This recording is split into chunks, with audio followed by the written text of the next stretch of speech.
All right, so Poseidon, let me show the picture one more time,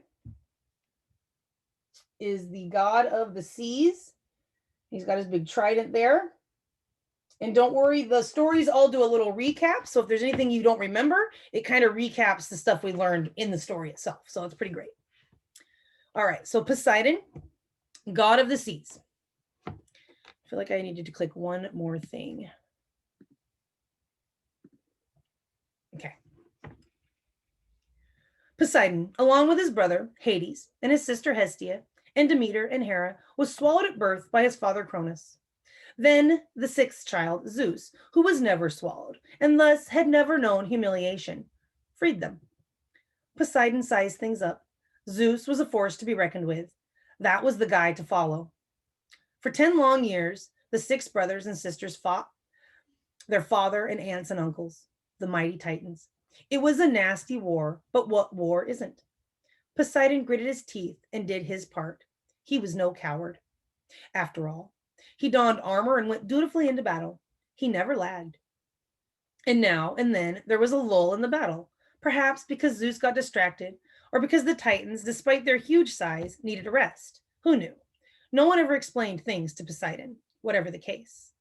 Poseidon was grateful, and in those moments he took refuge in visiting Pontus, the ancient god of all the waters, the partner to his grandmother Gaia, Mother Earth, and his grandfather Uranus, Father Heaven. He swam in Pontus's waters, and despite how badly his life has gone so far, despite all the time locked up in his father's belly, despite all the long years of savage war, he was happy. He found joy in the buoyancy of diving whales. He found beauteous rhythm in the undulating wake of eels, and he found humor in the scuttling of crabs. Best of all, Poseidon found a friend in the oldest son of Pontus and Gaia. His name was Nereus, and he loved the watery depths as much as Poseidon did. Together, they plunged to the corals and spongage that lived on the seabed. They rode the backs of the turtles. They flapped their arms like the rays they followed, then let them hang with their legs moving at the whim of the currents like the tentacles of the nearly transparent jellyfish.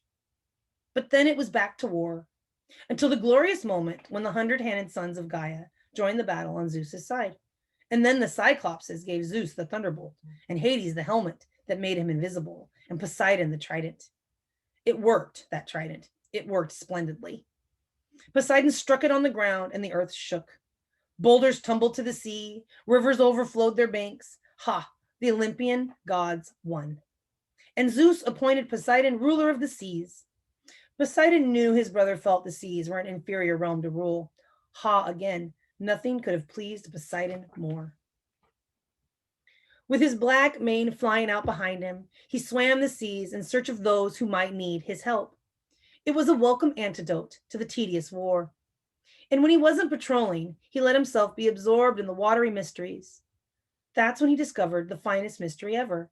She was the granddaughter of Pontus and Gaia, and the daughter of the lordly sea god Phorcys, and the lovely-cheeked sea goddess Ceto. That heritage made her his perfect wife in Poseidon's eyes.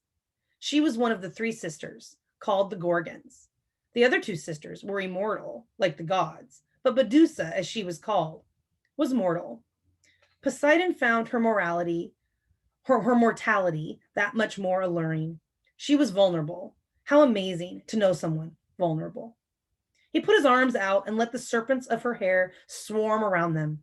Good. These serpents could bite and poison. Good protection.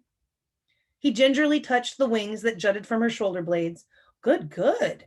Those wings could carry her far from any attacker. He stroked her scales. Oh, very good indeed. They were harder than armor. And most assuring of all, she had a special power.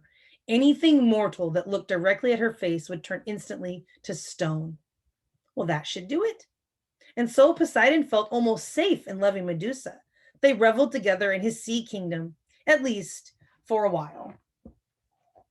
And here is Medusa, Poseidon's lovely wife. And that is it's the beginning of Poseidon's story, not the end, obviously. And tomorrow I will read you about Athena, the goddess of wisdom. And she is one of the coolest gods too, also, by the way.